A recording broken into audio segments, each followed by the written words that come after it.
एक समय की बात है। गांव में एक गरीब किसान रहता था जिसका नाम रामचंद्र था। रामचंद्र का जीवन कठिनाइयों से भरा हुआ था, लेकिन वह एक संघर्षशील मनुष्य था। वह अपने पूरे मन से मेहनत करता और खेती करके अपने परिवार का पालन पोषण करता था।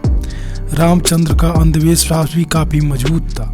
वह मानता था कि उनके खेतों को बुरी नजर लग गई है और इसीलिए उसे सदैव संकटों का सामना करना पड़ता है। एक बार उसके खेत में अकाल पनी की समस्या उत्पन्न हुई।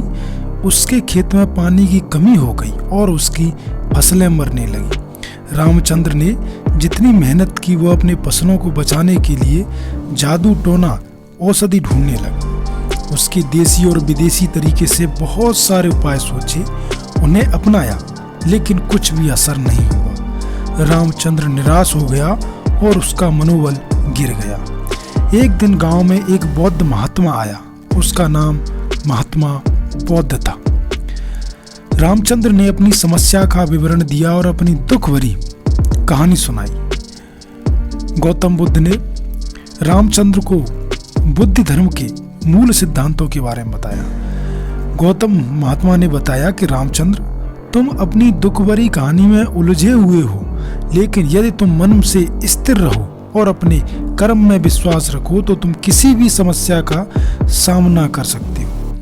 बुद्ध कहते हैं, मन की शांति व्यक्ति को सब परिस्थितियों में सुख दिलाती है। रामचंद्र ने गौतम महात्मा की बातों की गहराई से समझा और अपने खेतों में काम करना जारी रखा। उसके अपनी खेतों में और मेहनत की और विश्वास रखा कि सब कुछ अच्छा होगा। कुछ समय बाद एक दिन बादलों ने बरसात शुरू की और रामचंद्र के खेतों में बरसात का पानी उमड़ पड़ा।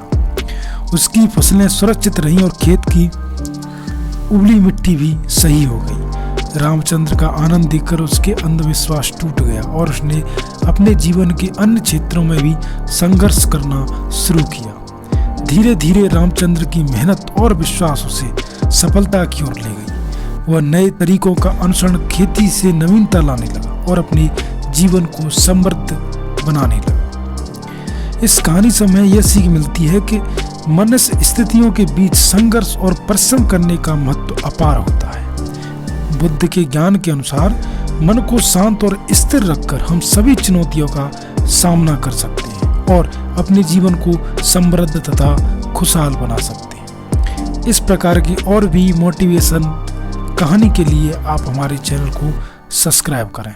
धन्यवाद।